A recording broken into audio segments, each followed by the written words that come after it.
Hello there. I am a diesel on the Island of Sodor. I am a yellow ochre Class 42 warship with tan stripes with a claw put on top. I am known as Diesel 10. A long time ago, I had once visited this island and I had caused many antics toward its residents, in which they viewed me as a hostile presence on the railway. One day, a unique type of engine had came into view. She was a red-violet colored engine with gold-colored smokebox, funnel, headlamps, dome, whistle, and coupling rods. On her side view, she had her name on it, Lady. She was being driven by a man in a brown leather jacket. His name was Burnett Stone. I had wasted no opportunity and pursued both of them. I had chased them both until that engine had exhausted all of her steam and I crashed her, making her lifeless. Eventually, several years later, the railway's director, Sir Topham Hatt, had went away on a holiday and is temporarily putting someone else in charge, a man named Mr. Conductor, who I had simply referred to as Twinkle Toes. I had charged past a blue tank engine and a big blue tender engine who were at a station. "Get out of my way!" I called out. "I have unfinished business here, and I want to finish it fast." Then eventually, I came to the engine's residence, Topham Sheds, where I saw that blue tank engine again, who I started referring to as the blue puffball, talking to a red tender engine. As I came up to them, I was hearing the puffball speaking. Sir Topham Hatt says the harder we work, the less he'll need diesels to help. Then I spoke up. "Help you?" I called out and laughed. "You'll always need help, because steam engines are cowardly, cranky, worn-out hunks of metal who couldn't hurt a fly." Then the red tender engine started to argue with me, but then I decided to continue announcing my plan. "Now, I've come back to find a lost steam engine. I'm going to destroy her and dominate you, and then you'll be nothing but useless scrap. Right, Pinchy?" That was the nickname I had given my claw. I had left the sheds and had arrived at a mountain. I had used the claw to carve my face on there. I had also recruited 2 shunter diesels to aid in my mission. Both of them were dark gray, but one had purple as another color and the other had green. They were called Splatter and Dodge, but I decided to refer to them as Splodge. As I spoke to them about my plan, they had corrected me about their names and that there's steam engines everywhere, but I told them that the one I wanted escaped me once before and that I planned to destroy her once and for all. But they started to doubt my words because of Mr. Conductor coming. I made the decision that I'll also get rid of him as well. It had soon came nightfall, and I returned to Topham Sheds, where the steam engines were sleeping. The side of the shed was being worked on. "All right, Pinchy, my little bucket of badness, time to feast yourself," I had said. I took down all the scaffolding, and I had noticed Mr. Conductor was also sleeping in the sheds. "Hello, Twinkle Toes.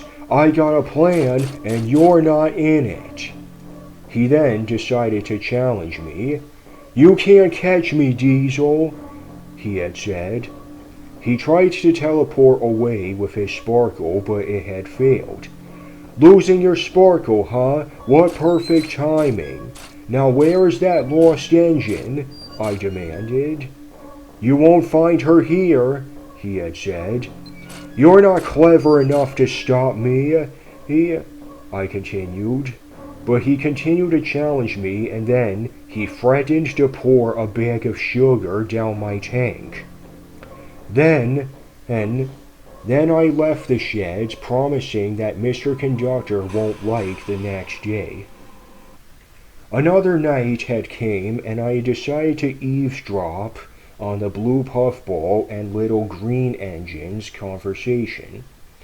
I had heard them say that Mr. Conductor travels to Sodor on the magic railroad set by a set of magic buffers.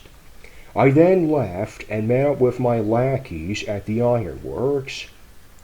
I explained to them what I had heard, and made the decision that we destroy the magic buffers that lead to the magic railroad so that the lost engine and the railroad would be destroyed as well. But soon I heard the ringing of a bell. I recognized it as the tram engine. "It's the old teapot! Smash him!" I knocked the shed over, but it landed on top of both me and my lackeys.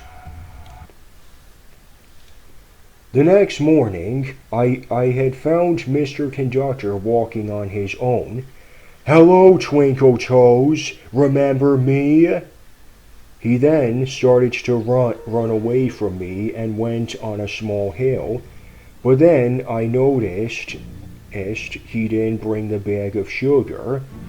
I grabbed him with my claw and had attempted to drop him off the collapsing viaduct unless he told me where the magic buffers were.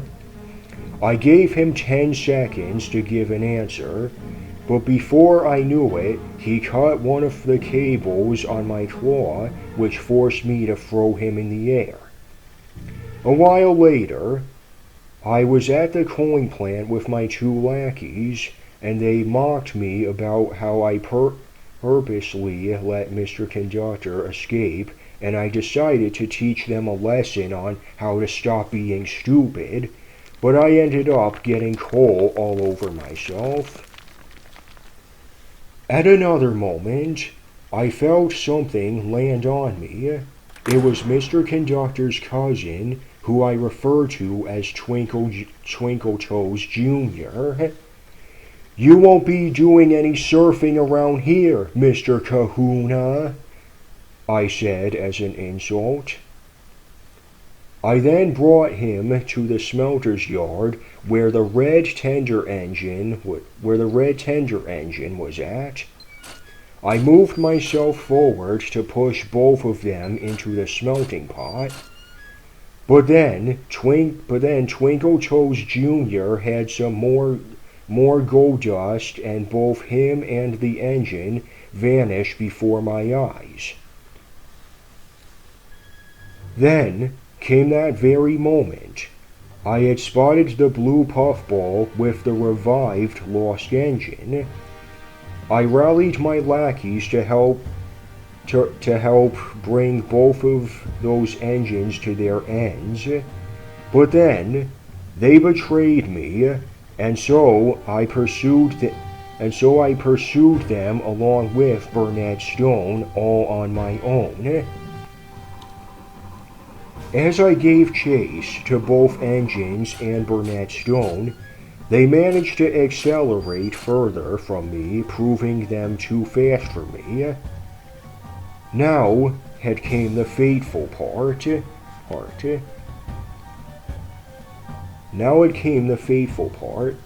Some of the viaduct had already collapsed, and the two engines managed to make it across. But as for me, I had quickly spotted the gap in the viaduct, and I had managed to braked hard. But I had fallen over, but managed to grab the track.